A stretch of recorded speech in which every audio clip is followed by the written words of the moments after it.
Hola, sóc en Dani i et dono la benvinguda a Fent el Suec. 5è capítol on avui t'explicaré una mica més de qui sóc, què faig aquí i sobretot en el capítol d'avui per què faig podcast. Com vaig començar, què he après pel camí i sobretot què fa que segueixi encès aquest amor pel podcasting. Prepara't que aquí comença el podcast d'en Dani. Abans de tot, una mica de context. L'any 1992, ja fa una miqueta, vaig començar fent ràdio a una emissora semipirata de Terrassa. Es deia Ràdio Tròpic.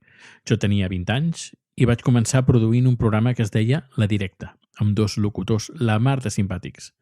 Jo m'encarregava de buscar convidats cada setmana on els hi fèiem una entrevista.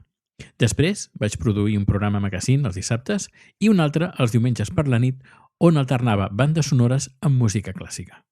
L'emissora, desgraciadament, no va durar molt de temps perquè, per motius dels Jocs Olímpics de Barcelona i per problemes polítics entre l'Ajuntament de Terrassa i la Generalitat, ens van xapar l'emissora. Tot i tenint a la filla de l'alcalde col·laborant a la ràdio i fent pràctiques, o més aviat pràctiques no oficioses de periodisme. A partir d'aquí, vaig buscar altres llocs on poder seguir fent ràdio. Tenia molta enyorança de la ràdio. A Ràdio Terrassa tenia una secció setmanal sobre cinema. Després vaig saltar a Flash FM, amb una secció setmanal sobre internet. Després a un programa d'estiu a Ràdio Barcelona de la cadena SER.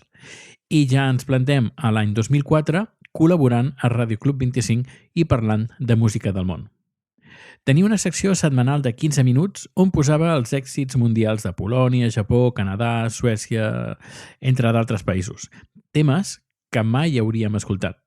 Però hi va haver un canvi de locutor i em van retallar el temps. De 15 minuts a 5. Jo estava necessitat de temps de fer ràdio. I buscant per internet solucions, vaig arribar a una notícia sobre el podcasting. Devien ser a finals del 2004. Era un sistema on penjaves un àudio, és a dir, no havies d'estar emetent en directe contínuament, sinó que feies el programa, el gravaves, el penjaves i la gent s'hi subscrivia i se'l descarregava de forma automàtica. Era meravellós. Així que vaig començar a investigar, a fer proves, vaig demanar consell i ajut en José Antonio Gelado, el primer podcast de l'estat espanyol i el primer en castellà, i el 14 de febrer, finalment, vaig poder penjar el meu primer àudio. Com a prova, vaig penjar la meva secció sobre música del món de Ràdio Club 25. Molt bé, parlem amb el Daniel Aragay com cada dimecres, que ens porta moltíssimes coses i èxits que s'estan ballant i sonen arreu de tota Europa. Alguns èxits de països que mai arribaran aquí a ser un èxit, o mai arribaran aquí com a cançó, ni a publicar-se tampoc al nostre país. Bon dia, Daniel. Hola, bon dia. Bé, avui començarem amb l'anecdotari, sí, no? D'alguna manera. Esa Operación Triunfo que tanto ha triunfado en nuestro país. Sobretot la primera edició, no? Allò va ser només el començament. A partir d'aquell moment em vaig involucrar al 100% recolzant el mitjà. Creant l'associació de podcasting, organitzant les segones jornades de podcast que es van fer a Barcelona, participant a la web Podcastellano, creant un munt de tutorials, videotutorials per difondre el podcasting, creant els primers premis l'any 2010 i fent milers i milers de capítols en diversos podcasts, començant per danielaragay.name.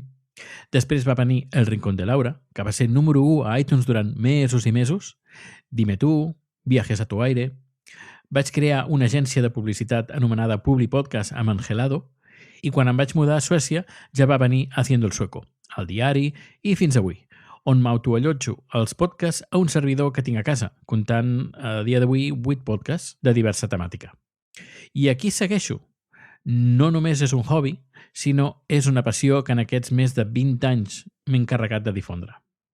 Doncs fins aquí el capítol d'aquesta setmana. Espero que de mica en mica em vagis coneixent una mica millor i recorda que et pots posar en contacte amb mi als enllaços que trobaràs a les notes d'aquest programa.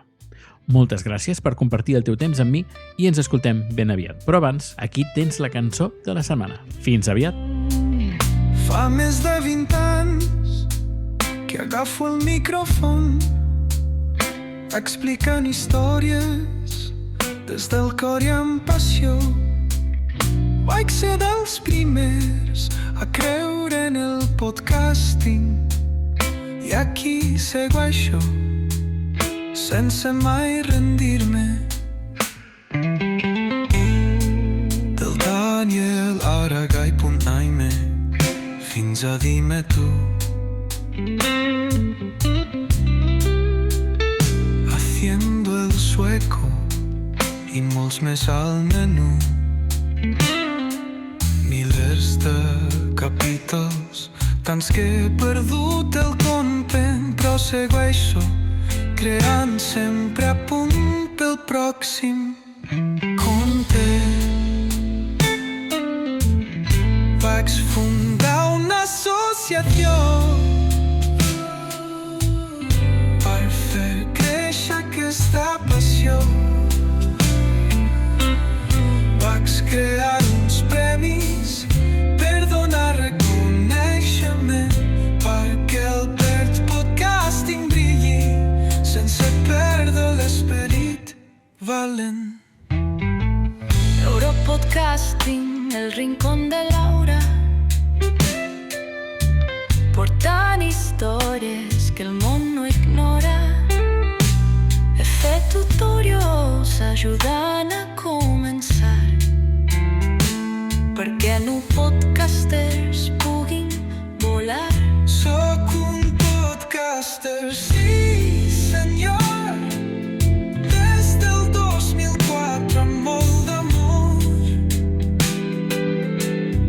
Possiblement el primer en català, i encara en tinc molt més per explicar.